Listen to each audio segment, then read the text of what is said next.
తాకట్లో ఉన్న మీ బంగారాన్ని విడిపించి ఆ రోజు ఆన్లైన్ రేటుకి కొంటాం. Sharma gold company. ఓం నమః శివాయ. ఓం నమో నారాయణాయ. కర్మ నివారణ నరదృష్టి నివారణ కాళభైరవాయ నమో నమః. ఓం కాళకాలాయ విద్మహే కాళాతీతాయ ధీమహి తన్నో నరదృష్టి నివారణ కాళభైరవ ప్రచోదయాత్. హరి ఓం.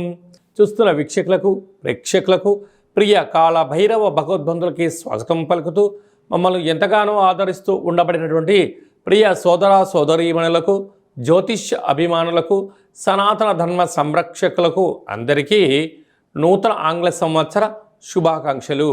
2026వ సంవత్సరం జనవరి నెల 1వ తారీఖు నుండి డిసెంబర్ నెల 31, 2026వ సంవత్సరము అందరికీ నూతన ఆంగ్ల సంవత్సరానికి స్వాగతం పలుకుతూ ఈ 2026వ సంవత్సరంలో అందరికీ శుభాన్ని, జయాన్ని, ఐశ్వర్యాన్ని, ఆనందాన్ని ప్రసాదించాలని మనం మనసారా కోరుకుందాం.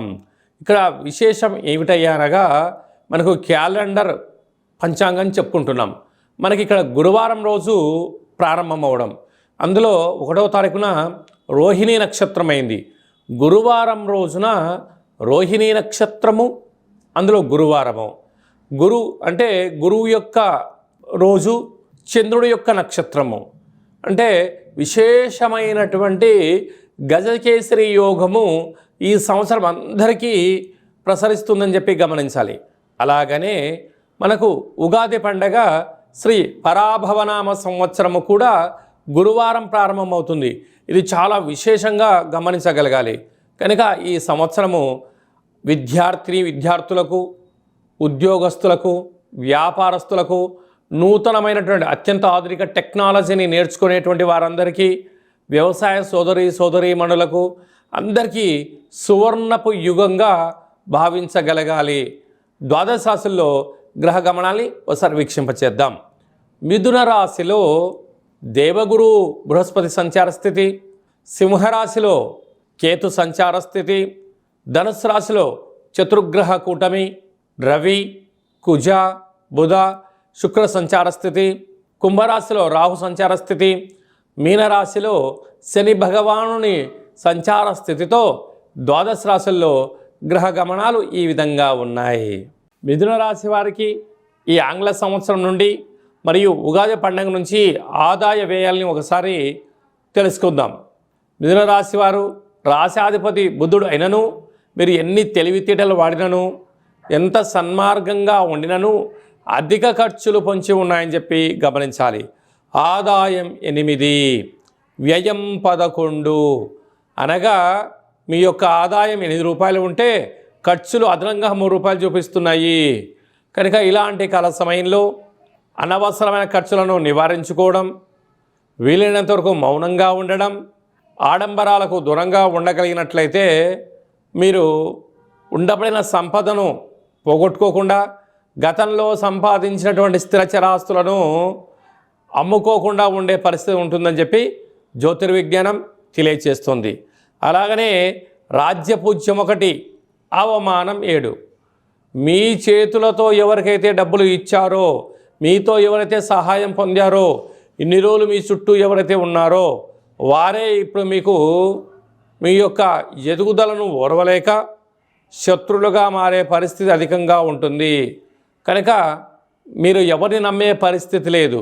కనుక ఇలాంటి కాల సమయంలో చెక్కులపైన సంతకాలు పెట్టి ఇవ్వడం కానీ, హామీలు ఇవ్వడం కానీ, అందుకే మన పెద్దవారు చెప్తుంటారు, ఆవేశంలో నిర్ణయాలు తీసుకోవద్దు, ఆనందంలో వాగ్దానం చేయొద్దు అంటుంటారు. కనుక ఇలాంటి కాల సమయంలో శత్రులు అధికంగా పొంచి ఉన్నారు, అవమాన బాధలు ఎక్కువగా ఉంటున్నాయి.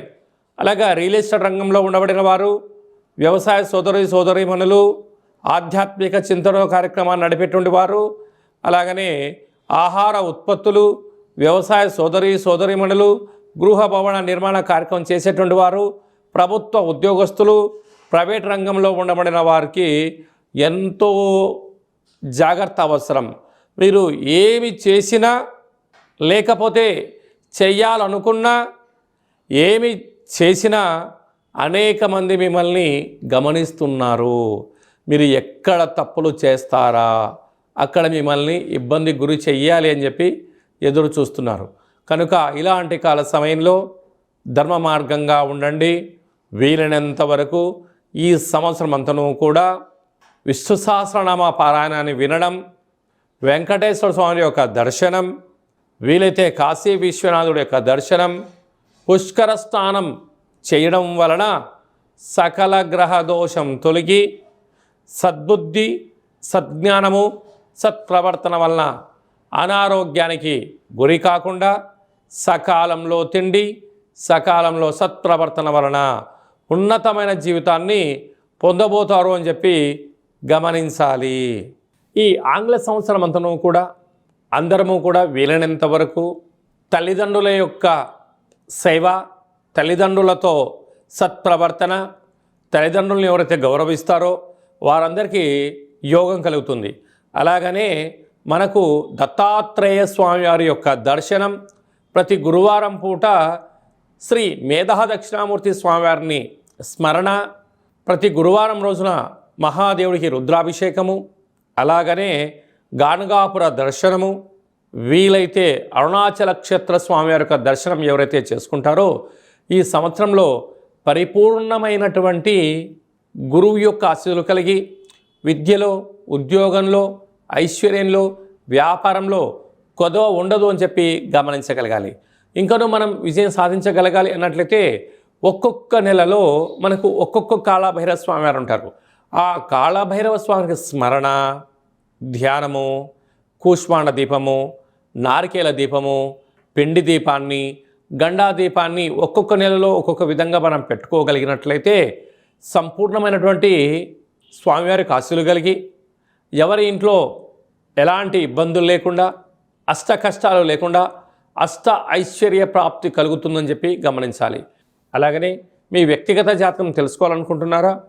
మీ యొక్క పేరు, పుట్టినటువంటి తేదీ, నెల, సంవత్సరం, పుట్టిన సమయం రాసి మీరు వాట్సాప్లో పంపించగలిగినట్లయితే 100 సంవత్సరముల జాతకాన్ని రాసి సవివరంగా, సంపూర్ణంగా మీకు ఎక్స్ప్లెయిన్ అంటే ఉదాహరణగా చెప్పడం జరుగుతుంది. అలాగే మీరు పుట్టినప్పుడు గ్రహ గమనాలు ఎలా ఉన్నాయి, ప్రస్తుతం ఎలా ఉంటున్నాయి, రాబోయే కాలంలో ఎలా ఉంటున్నాయో తెలియజేయడం జరుగుతుంది. చాలామందికి పుట్టినటువంటి కాల సమయంలో డేటా ఆఫ్ బర్త్లో లేనటువంటి వారికి మీ పేరు యొక్క మొదటి అక్షరాన్ని అనుసరిస్తూ రాశిని తెలియచేస్తూ రాశి యొక్క స్థితిగతులను చెప్పుకుంటూ, అలాగనే రమణ శాస్త్రం ద్వారా అనగా గవ్వళ ద్వారా కాళభైరవ ఉపాసన చేత భూత, భవిష్యత్, వర్తమానాన్ని తెలియజేయడం జరుగుతుంది. కనుక 2026వ సంవత్సరంలో మనకు ఉగాది పండగ దగ్గర నుంచి ఆదాయము, వ్యయము, రాజపూజ్యము, అవమాన కార్యక్రమాలను ఎలా నివారించుకోవాలి, ఐశ్వర్యాన్ని ఎలా పొందుకోవాలో ముందుగానే తెలుసుకుందాం. అపాయింట్మెంట్ తీసుకొని సంప్రదించగలరు. అందరికీ ఈ 2026వ సంవత్సరంలో శుభం, జయం, లాభం, ఐశ్వర్యం కలగాలని కోరుకుంటూ ఆశీర్వచనం.